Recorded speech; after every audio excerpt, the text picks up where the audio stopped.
हर साल मनाया जाने वाला संविधान दिवस सिर्फ एक दिन का उत्सव नहीं, बल्कि हमारे देश के सबसे महत्वपूर्ण दस्तावेज को याद करने का दिन है। ये हमें बताता है कि हमारे पास क्या अधिकार हैं और हमें देश के प्रति क्या कर्तव्य निभाने चाहिए।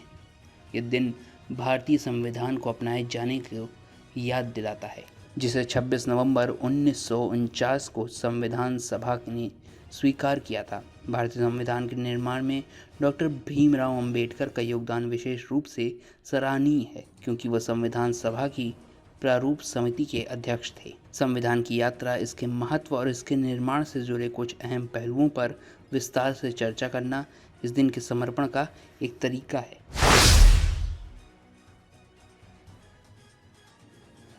संविधान का निर्माण एक लंबी और कठिन प्रक्रिया थी। संविधान सभा की पहली बैठक 9 दिसंबर 1946 को हुई थी, जब भारत स्वतंत्रता संग्राम के बाद नई दिशा की ओर बढ़ रहा था। इसके पहले अध्यक्ष डॉक्टर सच्चिदानंद सिन्हा थे, जो एक वरिष्ठ राजनेता और संविधान सभा के सदस्य थे। बाद में डॉक्टर राजेंद्र प्रसाद को संविधान सभा का स्थायी अध्यक्ष चुना गया।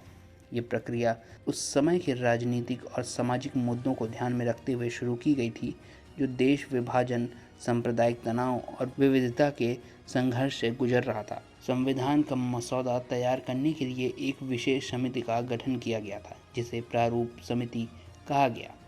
इस समिति के अध्यक्ष डॉक्टर भीमराव अंबेडकर थे, जिन्होंने अपने नेतृत्व में संविधान के मसौदे को आकार दिया।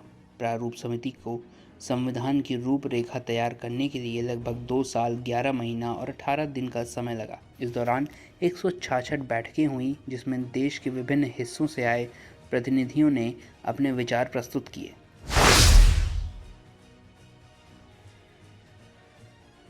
डॉक्टर भीमराव अंबेडकर, जिन्हें भारतीय संविधान का निर्माता माना जाता है, का योगदान अत्यंत महत्वपूर्ण था। उन्हें संविधान को एक समावेशी और प्रगतिशील दस्तावेज बनाने के लिए कठोर मेहनत की थी। उनके दृष्टिकोण में समाज के हर वर्ग के लिए समानता और न्याय सुनिश्चित करना था, विशेषकर उन वर्गों के लिए जो ऐतिहासिक रूप से समाज से बाहर रहे थे। उनकी अध्यक्षता में संविधान को तैयार करते समय अंबेडकर ने यह सुनिश्चित किया कि संविधान में न्याय, स्वतंत्रता, समानता और बंधुत्व जैसे मूलभूत अधिकारों की गारंटी हो। उन्होंने इस बात को ध्यान में रखा और भारतीय समाज में भेदभाव, असमानता और जातिवाद की जड़ें गहरी थीं, और संविधान के जरिए इन मुद्दों का निवारण हुआ। अंबेडकर के नेतृत्व में संविधान में पिछड़ों और अन्य वंचित समुदायों के लिए विशेष प्रावधान किए गए थे। उनके द्वारा प्रस्तुत किए गए संविधान में आरक्षण, समान नागरिकता और भेदभाव से मुक्त समाज की अवधारणा को प्रमुख स्थान दिया गया था।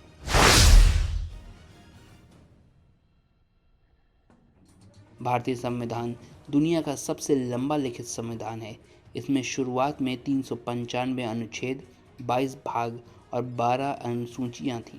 संविधान की अनूठी विशेषता ये है कि भारतीय समाज की विविधताओं को ध्यान में रखते हुए तैयार किया गया है। इसे सिर्फ एक कानूनी दस्तावेज नहीं माना जा सकता, बल्कि ये देश की आत्मा का प्रतीक है। संविधान की इस गहरी समझ ने भारत को लोकतांत्रिक और न्यायपूर्ण तरीके से चलाने में मदद की थी। संविधान के प्रावधानों में सभी नागरिकों को समान अधिकार प्रदान करने, उनकी स्वतंत्रता की रक्षा करने और उनके न्यायपूर्ण जीवन को सुनिश्चित करने की बात की गई है। इसके अलावा संविधान ने भारतीय समाज को एकजुट करने, धर्मनिरपेक्षता को बढ़ावा देने और सभी नागरिकों के बीच भाईचारे की भावना को प्रोत्साहित किया है।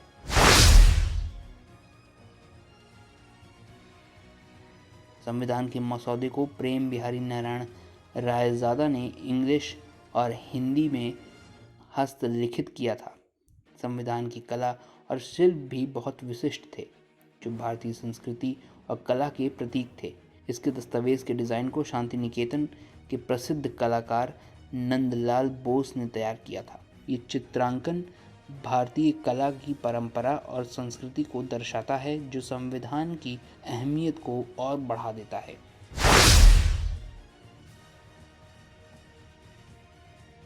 भारतीय संविधान के कुछ मुख्य उद्देश्य में न्याय, स्वतंत्रता, समानता और बंधुत्व की भावना को प्रबल करना है।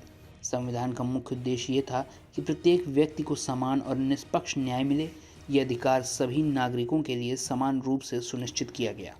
संविधान में नागरिकों को अपने विचार, धर्म और अभिव्यक्ति की स्वतंत्रता दी गई। ये स्वतंत्रता भारतीय समाज के प्रत्येक व्यक्ति को अपने विचारों को व्यक्त करने का अधिकार देती है। संविधान ने सभी नागरिकों को समान अधिकार दिए, चाहे वो किसी भी धर्म, जाति या लिंग के क्यों न हो। संविधान का उद्देश्य भाईचारे की भावना को बढ़ाना था, ताकि भारतीय समाज में सामाजिक समरसता हो और कोई भी नागरिक किसी भेदभाव का सामना न कर सके।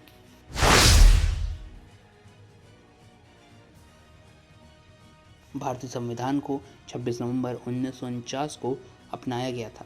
इसे लागू करने के लिए 26 जनवरी 1950 की तारीख चुनी गई थी, क्योंकि ये दिन पूर्ण स्वराज दिवस के रूप में मनाया जाता था। पूर्ण स्वराज दिवस 26 जनवरी 1930 को मनाया गया था, जब भारतीय राष्ट्रीय कांग्रेस ने अंग्रेज़ों से स्वतंत्रता प्राप्ति का संकल्प लिया था। इस प्रकार संविधान का लागू होना एक ऐतिहासिक कदम था, जो स्वतंत्रता संग्राम के संघर्षों को पूरा करता था।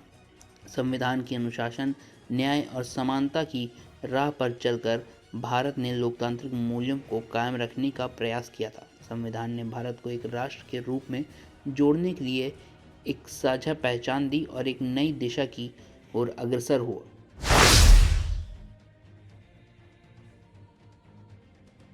भारतीय संविधान दिवस को 2015 में आधिकारिक मान्यता मिली थी। इस दिन को मनाने का मुख्य उद्देश्य नागरिकों को भारतीय संविधान के मूल्यों, सिद्धांतों के बारे में जागरूक करना है।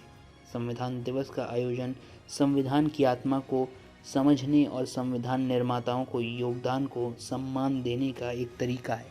इस दिन विशेष कार्यक्रम आयोजित किए जाते हैं, जहां सरकारी और निजी संस्थानों में संविधान के महत्व पर चर्चा की जाती है और भारतीय संविधान के प्रति सम्मान प्रकट किया जाता है। संविधान दिवस एक ऐसा अवसर है जब हम भारतीय संविधान के महत्व और उसकी सटीकता को समझें, और ये दिन हमें संविधान के उन सिद्धांतों और मूल्यों के याद दिलाता है जो हमें न्याय, समानता और बंधुत्व के मार्ग पे चलने के लिए प्रेरित करते हैं। डॉक्टर BR अम्बेडकर और संविधान सभा के अन्य सदस्य जिन्होंने इस ऐतिहासिक दस्तावेज को तैयार किया था, उनका योगदान हमेशा याद किया जाएगा। भारतीय संविधान न केवल एक कानूनी दस्तावेज है, बल्कि ये भारत के सामाजिक और सांस्कृतिक ताने बाने को मजबूत करने का एक माध्यम भी है। और आप हमसे जुड़े रहने के लिए सब्सक्राइब करें YouTube पर, फॉलो करें Twitter पर और लाइक करें Facebook पर। और ज्यादा जानकारी के लिए आपको टाइप करना होगा सिर्फ न्यूज़ नशा।